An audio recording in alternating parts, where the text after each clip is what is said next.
we talk, the last panel I heard intermittently talking about sort of derivative, advertising creative television moving to online, and it performs actually better than, that produced originally for online distribution only.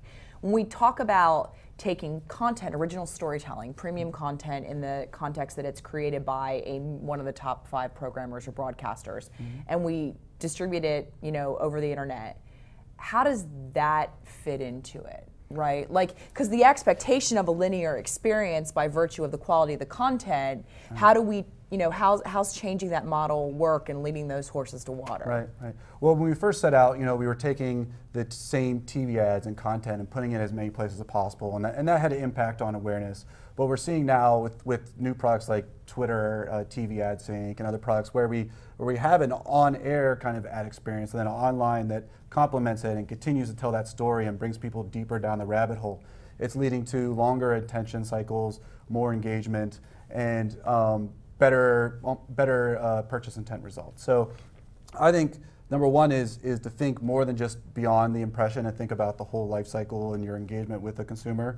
And then also for brands not to be so concerned and worried about controlling the environment. What we're seeing is that brands that or people who engage with video on a brand-owned site are watching, say, a minute of it. When you take that same video content and you put it out into the places where people want to watch, where they're already at, where they're consuming content, it's about 40% longer. So I think as brands start to act more like a publisher and start producing that content and distribution, syndicating content, and allowing people to consume that content in the way that they choose, in the way they again, giving them choice to consume your brand content in the environment they want, it leads to longer engagement, better results, and in the end, more ROI for a company. But you've talked a lot about ad formats, but creative optimization is something that unfortunately I don't run in the circles that we talk a lot about, right?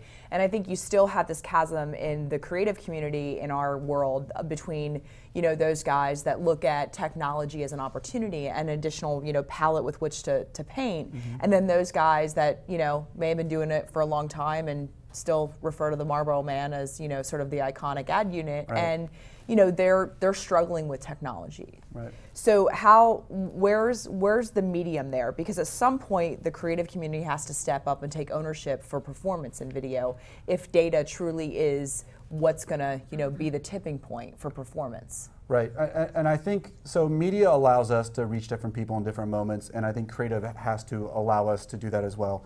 And so we're seeing that more technologies are out there allow us to do more real-time video content. And I think real-time marketing is a lot of the buzz right now, but today it's been a lot of like text-based because it's hard to produce content. What we really need to do is get clients on board with the fact that not all content has to be super produced. The quick raw content to engage and be part of the conversation can actually lead to more brand relevance. So I think one is kind of the approval cycles and then the speed to produce. But then I think the other thing is that creative optimizations once you're out there is difficult because every brand, I searched across all of our clients and like every brand has different goals, different creative. So there's so many ways to say like there's certain best practices for creative to perform in digital video.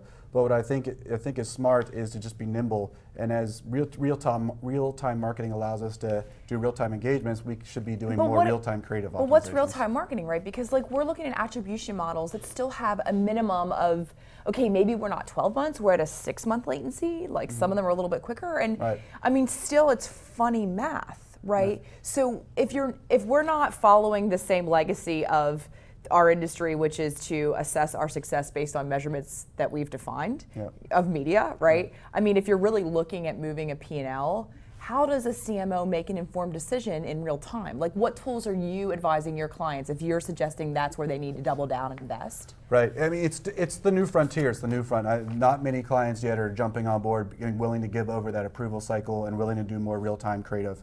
Now, I think display video is getting there, and there's also, or online display is getting there. But what I think is more important, and you brought up a great point. A lot of clients have limited resources and budgets are tight these days. So there's not a lot of money to go out and produce a bunch of different content. We're seeing is them asking more and more is, where's that one point I focus? Where's that one moment in time? And so we're starting to shift a lot towards moments that matter versus focusing on sequential video messaging and the whole purchase funnel. Because the days are not, it's tough right now, especially the last couple of years, of taking someone through. And I was a huge fan, I saw it work for clients in that we have an awareness message, consideration, and then we trial, like we had different video aspects that brought people along a journey. Where we're seeing now is technology is enabling us to find people within video content that are seeing that proposal, and then they can Are you serve finding enough people?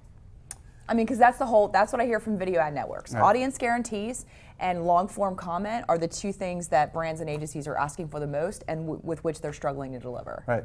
I don't think it's a bad thing that right now demand outstrips supply. And I think as more and more technology enables and more clients jump on board and publishers will be there. But you're right, it's a paradigm that we face right now.